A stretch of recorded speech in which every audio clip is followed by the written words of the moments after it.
అతయ్య, ఈ కుట్ర వెనుకున్నది ఎవరో తెలుసుకొని వాళ్ళని ఖచ్చితంగా పట్టుకొని తీరుతాను. అమ్మయ్యా, వీడికి నా గురించి ఏమీ తెలియలేదు.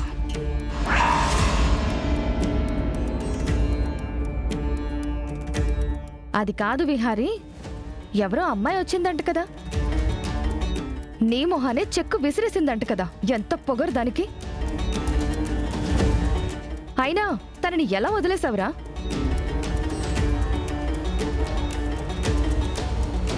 మన కంపెనీకొచ్చి మనల్ని అవమానించిన దాన్ని బయటికెలా వదిలేసావు? అతయ్య, ఆ అమ్మాయి మనకి మంచి చేసింది.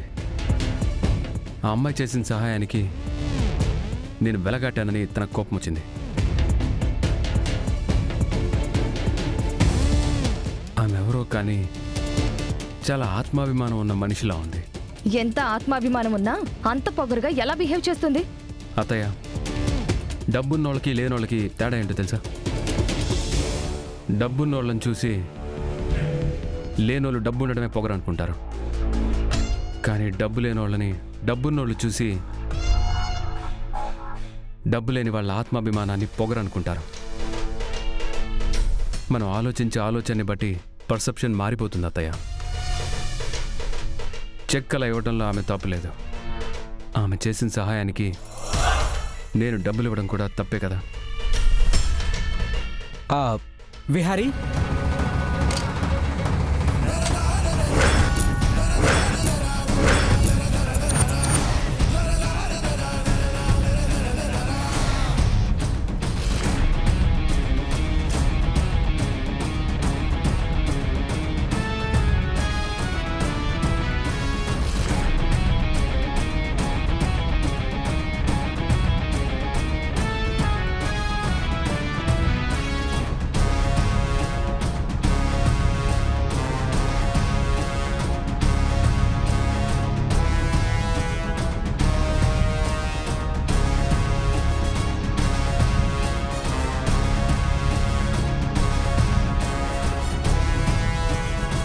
అత్తయ్య, అసలు ఈ గన్ నీ దగ్గర ఎందుకుంది?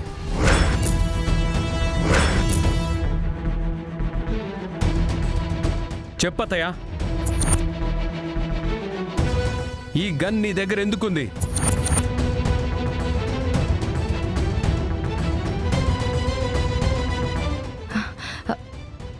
అది నీకోసమేరా.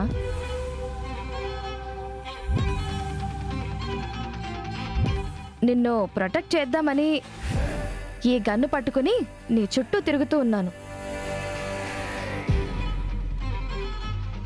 ఎందుకంటే నీకు కంటికి కనిపించని శత్రువులు చాలా మంది ఉన్నారు. నాకు శత్రువులు ఉంది ఇక్కడ కాదు అత్తయ్య, హైదరాబాద్లో. నేను ఈ సిటీకి కొత్త కదా.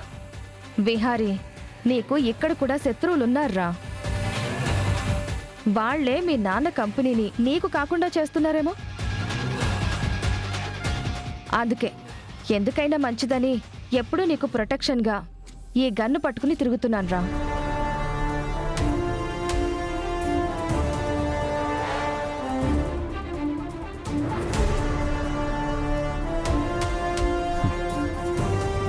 అత్తయ్య, ఈ గన్ నీ దగ్గర కంటే నా దగ్గర ఉండడమే కరెక్ట్. నన్ను నేను ఎలా కాపాడుకోవాలో నాకు బాగా తెలుసు. అమ్మయ్యా,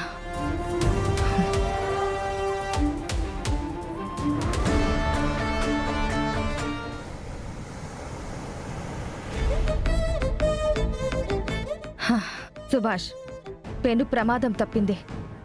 ఆ విహారీగాడు వాడిచ్చిన చెక్కు వెనక్కిచ్చిన ఆ అమ్మాయిని ఆపి తనతో మాట్లాడుంటే ఆ అమ్మాయి మన గురించి ఖచ్చితంగా చెప్పేది. ఆ అమ్మాయికి మన గురించి తెలిసే అవకాశం ఉంటుందా? ఏమో, తెలుసుండొచ్చేమో. లేకపోతే ఆ అకౌంటెంట్ని ఎలా కాపాడుతుంది? టైంకి డబ్బులు డీడీ తీసుకుని ఆఫీస్ దగ్గరికి ఎలా వస్తారు?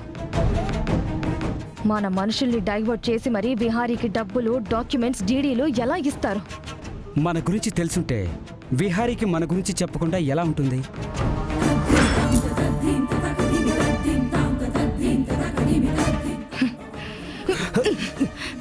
అంబిక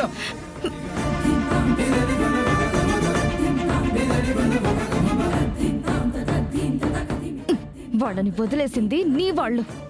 నా ప్లాన్స్ అన్నీ ఫెయిల్ అవుతున్నాయి. దానివల్ల నేను చేతగాని దాన్ని అయిపోతున్నాను. ఎన్నో కుట్రలు పన్ని చాలా జాగ్రత్తగా తిరిగి నా సామ్రాజ్యాన్ని దక్కించుకుంటే మళ్ళీ నీ వల్ల నా రాజ్యం నా నుంచి చేజారిపోయే పరిస్థితి వచ్చింది. అంబిక చెప్పేది విను. వద్దు అంబిక. అంబిక ఇన్ని సంవత్సరాల తర్వాత మళ్ళీ విహారీ యాక్టివ్ అవుతున్నాడు. వాణ్ణి దెబ్బ కొట్టి మళ్ళీ వాడేవి పట్టించుకోకుండా చెయ్యాలని మనం ప్లాన్ చేస్తూ ఉంటే ఒక బుడ్డోడు ఒక ఆడది వచ్చి అంతా చెడగొట్టారు. ఎవరు వాళ్ళు? ఎక్కడి వాళ్ళు? నాకు తెలియాలి. ఆ విహారీ గాడి కంటే ముందే వాళ్ళని లేపేయాలి.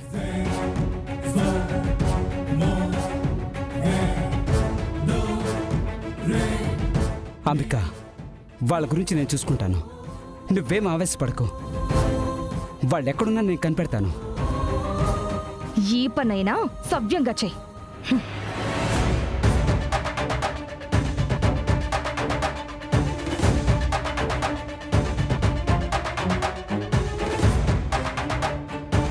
ఈ విషయానికి అంబిక అంత కంట్రోల్ తప్పింది. ఇంకా నేను దాచిన విషయం గురించి తెలిస్తే నన్నేం చేస్తుందో, అంబికకి తెలియకుండా నేను పెళ్లి చేసుకున్నా అన్న విషయం తెలిస్తే ఏం చేస్తుందో ఏంటో.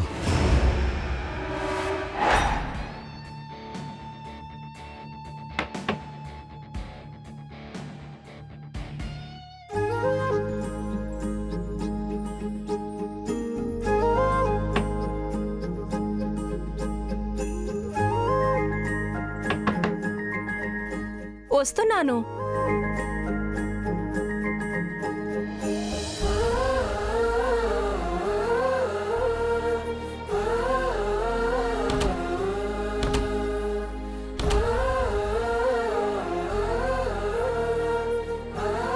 ఎవరమ్మా మీరు? నమస్కారం అమ్మా. నా పేరు రమణమ్మ. మీకు పని మనిషి కావాలని ఎవరో చెప్తే వెతుకుంటూ మీ ఇంటికొచ్చానమ్మా. మీరు పని చేయగలరా? చేస్తానమ్మా. ఏ పని చెప్పినా చక్కగా చేస్తాను. అమ్మా, మిమ్మల్ని చూస్తుంటే మా బామ్మంత వయసు ఉన్నవాళ్ళలా కనిపిస్తున్నారు. మీతో పని చేయించుకోవడం అంటే నాకు కొంచెం ఇబ్బందిగా అనిపిస్తుంది. చూడమ్మా, నాకు పని కావాలి. దానికి తోడు నాకు డబ్బులు కావాలి. నీకు పని చేయడం కావాలి. అంతవరకే చూడమ్మా. నువ్వే పని చెప్పినా నేను చకచక చేసేస్తానమ్మా. నా మాట నమ్ము.